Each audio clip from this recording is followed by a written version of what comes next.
The truth of the matter is, with Mary and Pam, all the new news and hot topics. For local information, you can contact the Columbia Embassy. You can contact www.naacp.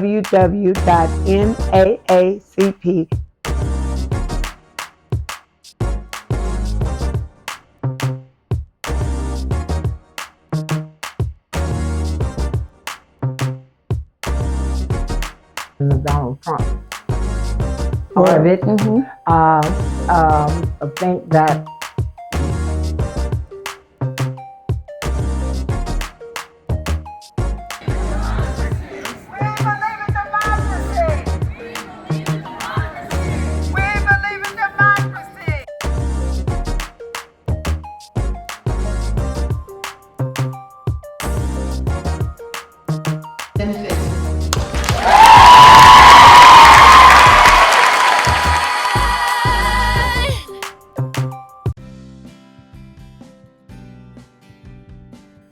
Hello, welcome to our podcast of The Truth of the Matter Is with Mary and Pam. We're so excited that you're joined with us again this week. There's so much going on in the news today. I don't even know where to begin. Right, we have problems going on at our national level, at our local level, and our state level. That is very, very important to us right now. You know, they are getting ready to try to bring charges against Comey. Yes. Which is just absolutely awful and unheard of. And I believe, didn't they say that the statute of limitation runs out Tuesday? Tuesday, 5 days. Yeah, Tuesday, 5 days. And they've got a new prosecutor that has never prosecuted a federal case, never. Okay, so they put this person. If I had the last person, put Donald this person Trump in place. Appointed that person in order because the person that just stepped down was the person that refused to say she said that there was nothing to bring against Comey, no charges that need to come before him, because she would not do what Donald Trump wanted her to do, and that was to bring charges against him because he brought retribution. And so she is the new person who has never had any experience in this area, and so she is said to be. People are talking to her, but they were pretty sure that she is going to cave in to Donald Trump once and put those charges forward. And was listening at the media and stuff like that. They will lose that case. I do believe. I mean, I have no respect for the Supreme Court at all, and I want everybody to know that. But I don't believe that they are going to go along with. Well, they pretty much have said that they know they'll probably lose, but they will put his life through a lot of turmoil, cost him a lot of money, and all that. And Donald Trump will turn around and try to sue. So that he can fill his bank account with his backhanded, sneaky way of getting money. Because everybody he has a conflict with, or every place he ends up suing. And so when he got into office, he wasn't really as wealthy as he said he was. No. But since he's been in there, he has made himself filthy rich, and his family, and his friends, and his friends, and that's why they're so set on keeping him in there, because he has made it better for them, for the rich folks. But I brought this book with me because I want to just give everybody the opportunity to see. This is the Civil Rights Chronicle, the African American struggle for freedom. Merle Evers wrote this book with all the history. The history from the very beginning on up until a few years ago, of the struggle that the civil rights movement brought about, and the fact. And in this book, this is why they're trying so hard to destroy the history of these books. But in this book, it shows that the black folks were never laid back. The whole time they have been fighting, from the time they got here, they've been fighting for their freedom. They've been dying. They've been demonstrating. They've been doing whatever. They've been teaching. They've been doing whatever they needed to do to say to people that we are going to be free. or else.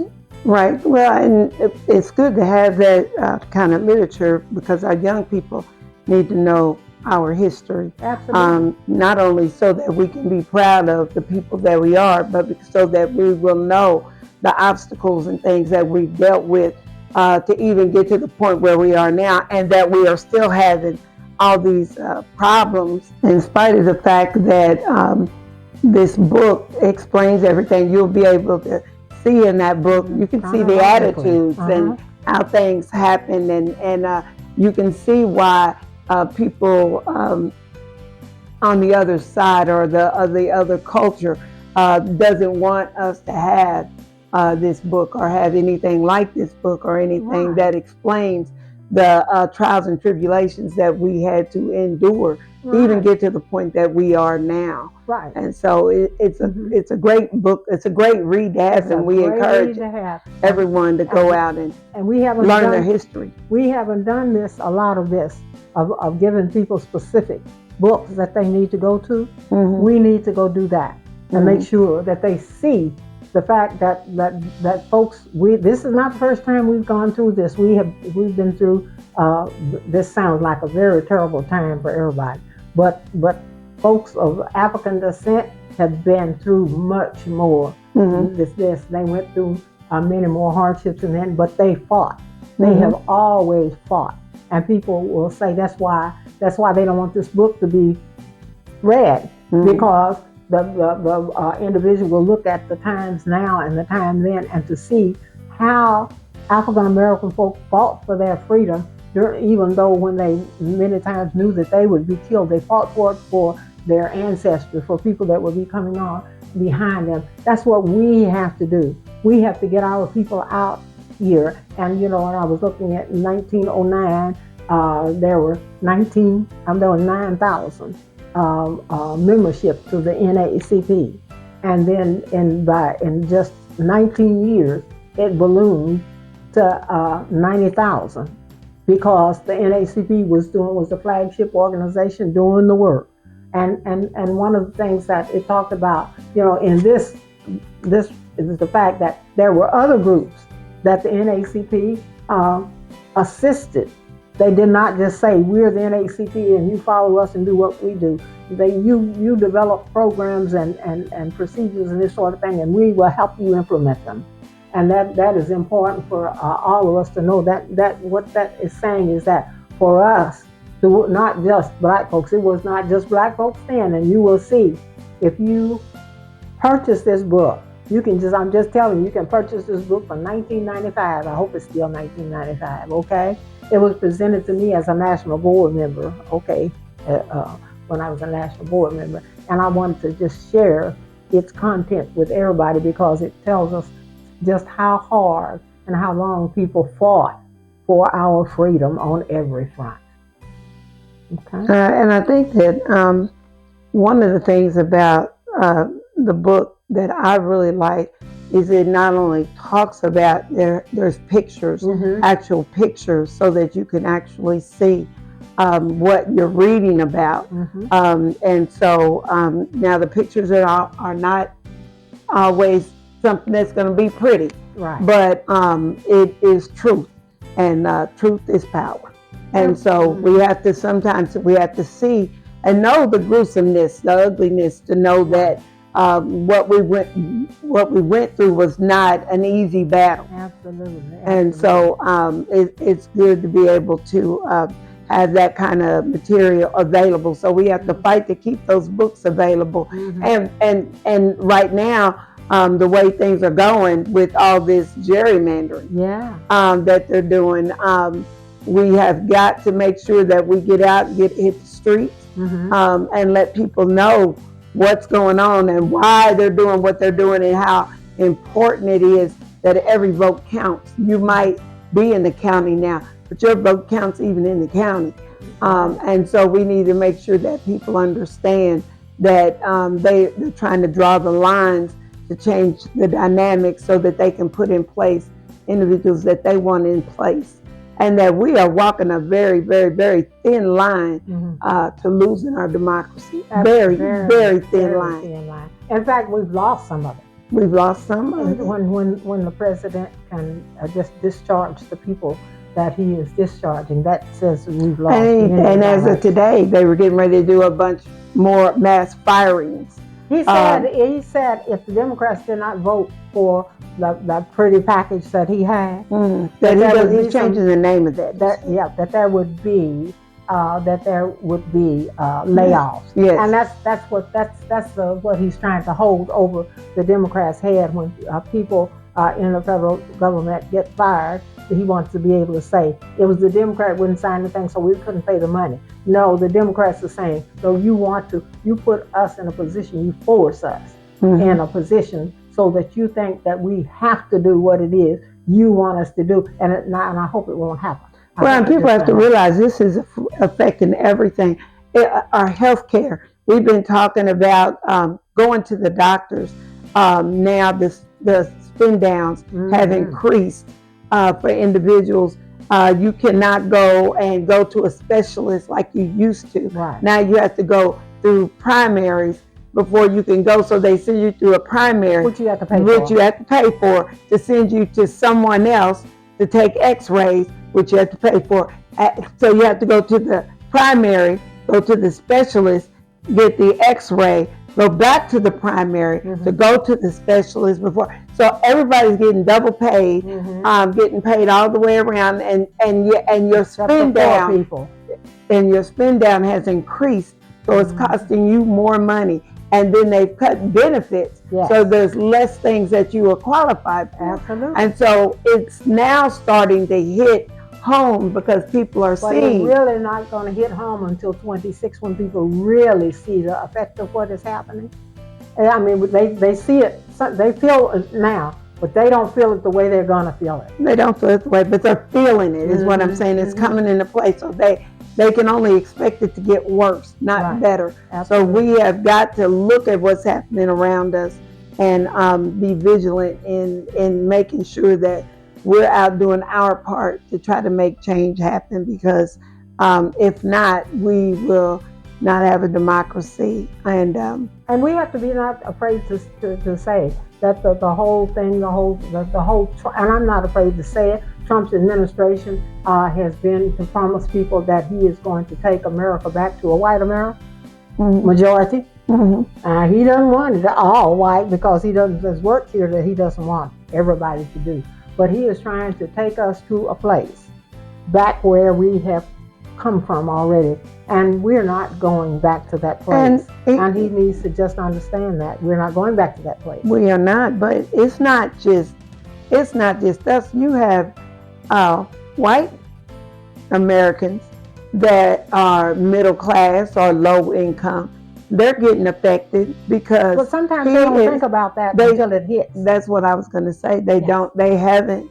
But they're getting affected by this, and they have. What they've done is they played this race card, where it's you against me, and while they're doing this, right in the back door, they're taking benefits and things away that's not just affecting the African American community. They're doing things like to make the rich richer. I was listening today, and they're talking about TikTok. And he was talking about how bad TikTok was, and they were going to take TikTok off, and it wasn't good for our kids and all this. And then now, not only are they keeping TikTok, but his rich friends are promoting and buying TikTok. So they will be the new owners of TikTok. They're not changing anything. The things that they were saying were bad. What they're saying now is that now that it's popular, so now we own it and we get paid. So you do what you do. And one of the things that just makes me so proud, when I heard we're talking to people many times, and they're talking about they've got the 3 branches of government. They got the president, they got everything. They got the 3 branches of president. They got the presidency. The 3 branches of government. They got the presidency. They got the Senate, and they've got the House of Representatives, the legislative, judicial, and the House, and the Supreme Court, the executive. But that person said, well, one thing that they don't have is we the people. And as you saw the Kimmel show, We the people make the difference. We always made the difference. When we changed the historical things as far as segregation was concerned, about going to school and that sort of thing, we the people changed that. You know, and it's going to be we the people, the government, that make the government do for us. And we cannot sit back and hold back. But these people didn't. And when I look in this book at the courage of these folks who fought, you know, like Fannie Lou Hamer, Ida B. Wells, you know, Houston, and all those people, and their lives were at danger, their families. They had families just like they have families today. You know, people today are talking about, I'm scared what Donald Trump's going to do to my family. These people had families that they had to be concerned about, but they were more concerned about the freedom of all of us. If you're not free, you know, what's life worth living? Well, if we all aren't free, then nobody's free. If we all aren't free, nobody's free. And if they can stifle what we can say, they can tell us. If they could tell Jimmy Kimmel exactly what he could say, and the fact that he could talk about anything but something good for one side of the aisle and not the other, couldn't make a joke about one side. He could make a joke about one side of the aisle, but he couldn't make a joke about the other side of the aisle. There's something wrong with that picture, and I am so proud of him. And I'm not only so proud of him, but I'm proud of all of the people that came out and what it did, it showed Donald Trump and his folks that you can't just do everything you want to do and think that nobody is going to respond to it. And that makes me proud to at least know that. To say, but we have a job to do. We have to get out here and fight and tell the people what is going on. They got to know what's in this book. They got to know what they can do. They got to know what. Well, and African American folks are dealing with it on a day-to-day basis. We have in the last 2 weeks gotten complaint after complaint. We have in the last 2 weeks we have gotten so many complaints. We have gotten complaints from individuals, from people in stores, people on jobs, people driving cars. Just complaints from African Americans, doctors in hospitals, from African Americans because of injustices that have occurred. And it's not just a complaint to be a complaint, because we have found out that some of these complaints that have been resolved, that they were right, that they were not treated fairly. And so we have got to be very forceful in what we do. We've got to be willing to step out on faith and do what we know that Moses did when he went to Pharaoh. I know you talk about that all the time. And we have got to be the same way. We've got to be bold enough to do it. And when we feel that we do not, or we don't have the things that we need all in play for ourselves to do that, we need to be willing to reach out and work with individuals to make things happen that we know is supposed to happen, that's rightfully done. We've got a university here. We're calling on our young people to step forward. Yes, we've got a university here that we've got young people that need to come together, get it together, and get busy on campus doing the things that need to be done to make a difference. And let us know where we can fit in, where we can help them get those things done. Right, because they are messing with these HBCUs. Absolutely. And we have got to make sure that we stand behind them and that they know that if they fight, they can win. Absolutely. And I want to take this opportunity, Pam, I know before we go any further, I want to just to talk about the fact that we just lost one of our stalwart members in the name of Alex Plummer. Al Plummer, we called him.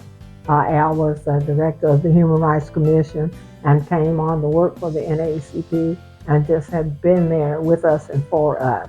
And he succumbed this week, and so we are sending out our sympathy and our love to he and his family.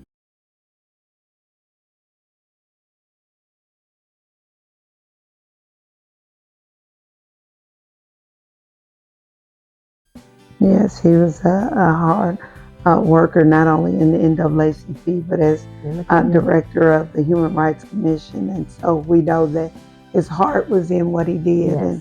And he worked till the end. He was at the last city council meeting just a couple of days ago. And so he worked till the end. And so we are very sorrowful never complaining, but we're very sorry that we lost such a warrior. But you know, God, we know he knew who he was and whose he was. Yes. And so that showed through the work that he did. And so we will truly miss him. But we know that he is in a better place. Yes, absolutely. And so I'm glad that we keep that family in your prayers. Okay? Yes, yes. The urgency of the time. And we are and you know, we're at war. We are at war. They're talking about a civil rights war. We just haven't started the bullets and the guns yet. And they haven't started the bullets and the guns yet. In the streets like we know that they had at the beginning of the Civil War. And you know, we have got to be prepared to hopefully, we are always hopeful that we can peacefully resolve everything that we have to do. But you know, there are many times that people have had to go to war to defend what the rights of the people. And so we are hopeful that we don't have to go there where people have to make decisions about, we got interracial families, we got white folks that have worked with us, black folks, people that will die during a civil war will not be just black people, and they will not be just white people. They will not be just boys. They will not be just girls. So we have to understand that there will be a lot of lives lost should we get into a downright civil rights fight, because people just aren't, we just aren't going back. And so we hope that we hope and pray that we are able to sit down at the table as Dr. Martin Luther King did and negotiate, you know, some changes that need to come. But we cannot give in and say that we're just going to sit down, we're going to go back and pick your strawberries and your apples and whatever it is, while you get your doctors and whatever it is you need to get. We can't do that again, okay? We're not going back to that. We know that we've got intelligent people that are talented to be teachers and lawyers and doctors and entrepreneurs, etc., in all areas. And we want people to feel free, to have the freedom to use the talents that God has given them. And so that's what we all fight for. We're just saying, you know, we haven't, for the majority of us, we have all the building that we did in these United States. Some people, a few people have asked for reparations, a few groups, but we have not really got down and fought for what we should have. We just saying, no, you don't have to give us nothing, but give us fairness. Give us the opportunity. That's all we are asking for now, is to allow us to use the intelligence that we have to move forward and live free. And to make our choices as to who we want to represent us. Absolutely. We should not have to be out we have to work so hard to get folks to step up because they're so scared and nervous, as you said, because of family threats and things like that. Even working the polls, we are encouraging people, work the polls. We have got to have, if we're not there, it won't be fair. We have got to work the polls. And so we've got to put on our bravery shoes, and we've got to go out, and we've got to go out and we've got to work these polls. We've got to go out and register people. We got to get the people to the polls after we get them registered. We have got to have an all-out. Now this is an all-out effort that we have got to get from within the community. And I'm proud of some of the things that the communities are doing, because they're protesting every weekend in different places and trying to tell people, you know, what is going on.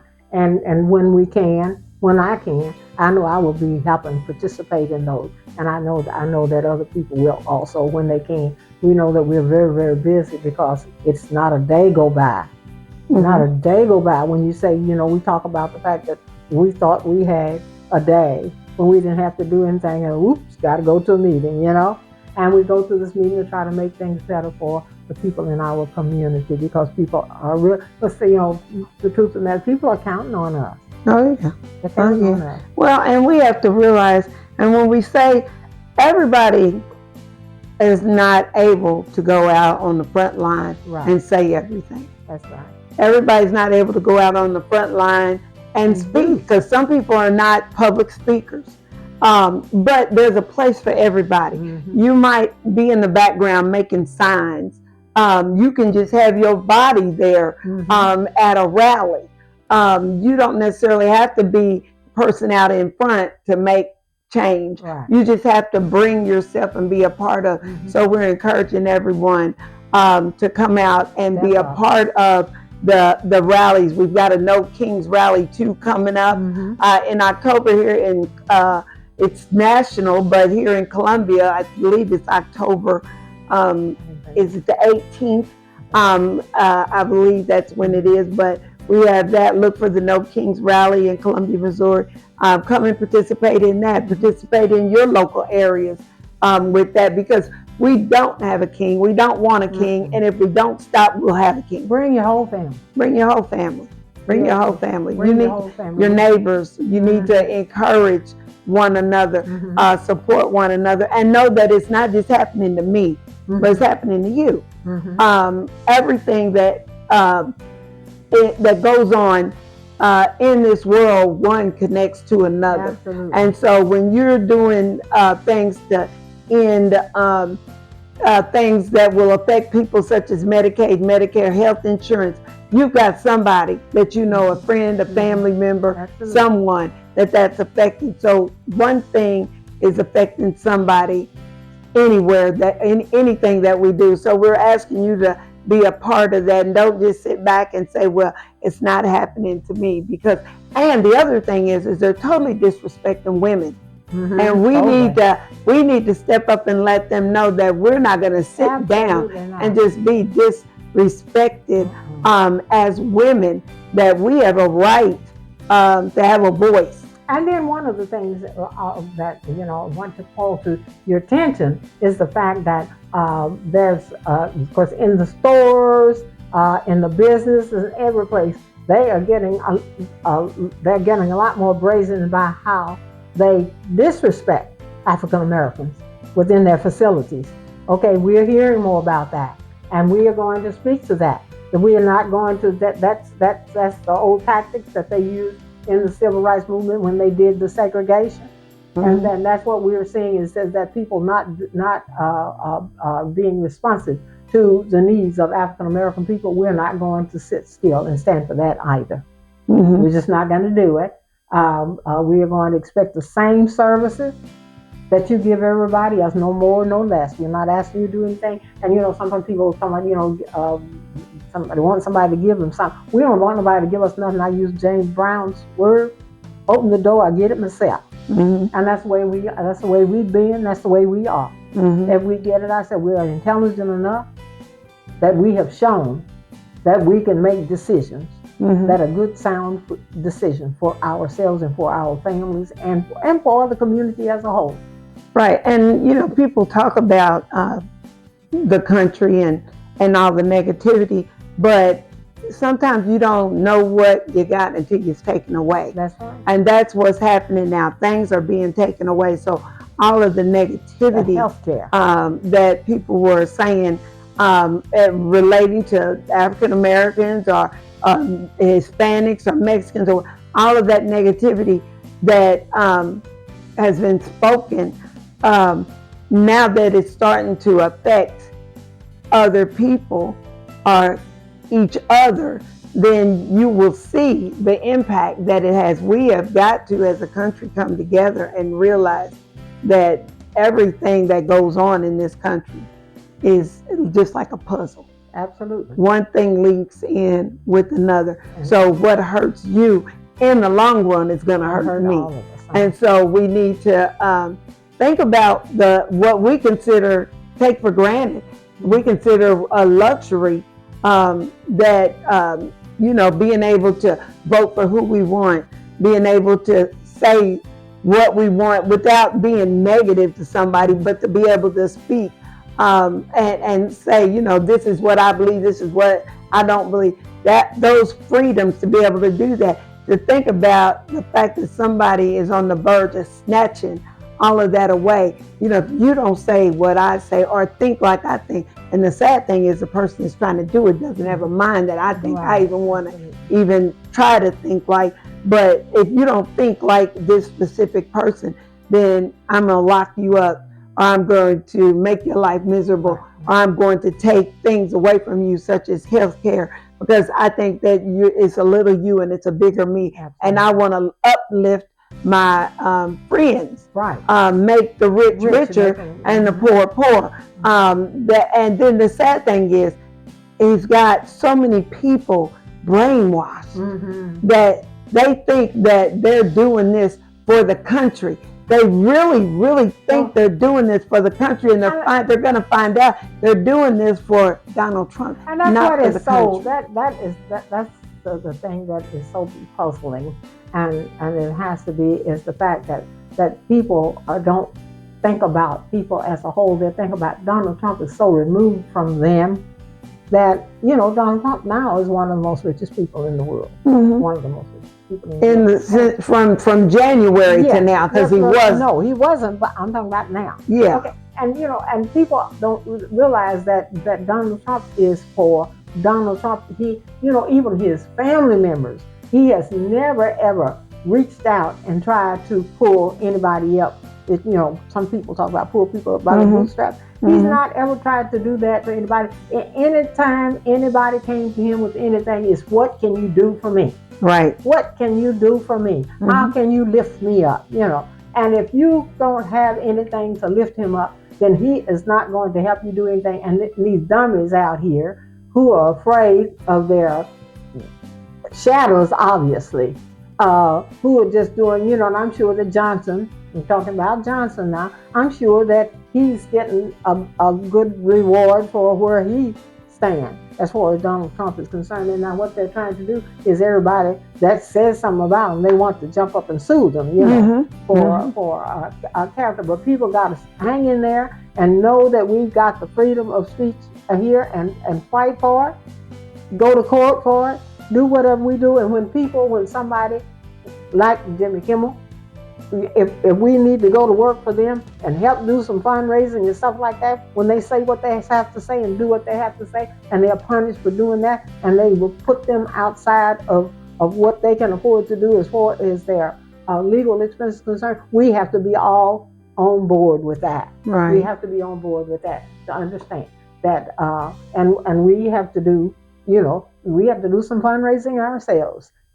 Within our different organizations, so that we can help people who needs to speak up for these rights. You need not just sit here and allow our Constitution to allow our way of life be totally diminished by one man. And see, the thing about it now is we talk about Donald Trump can't run, in 28. No, he can't. But the thing about it is he's got that Vance in there who's just as bad or worse than he is, that would step in if he stepped out, if we're not doing what we're supposed to do, if we're not careful. And he's trying his best to make it where the Supreme Court might say that he can run again even though it's not constitutional. They might say that. Because their interpretation of the Constitution is not an interpretation of the Constitution. It is a personal feeling, because I can read, you can read, I can comprehend, you can comprehend.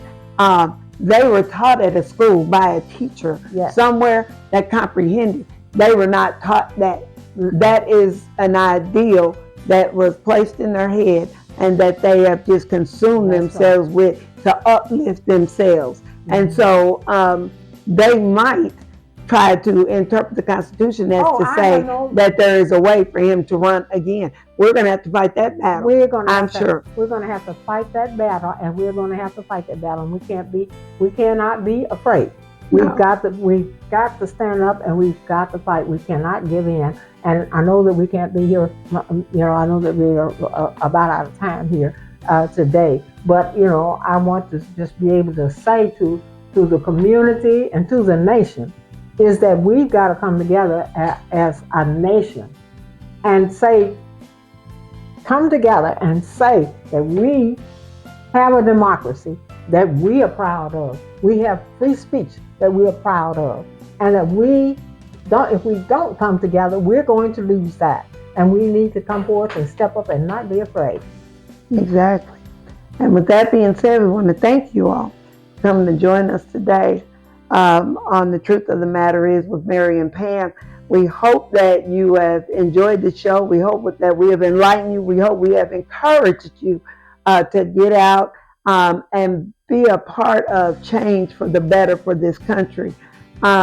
If you have any questions or if you would like us to speak on a specific topic, please contact us at truthofthematteris1@gmail.com. That is truthofthematteris1@gmail.com. We thank you for your support. Please like and share. Tell everyone that you know to come and check out the podcast. We'd love to hear from you all. And the truth of the matter is.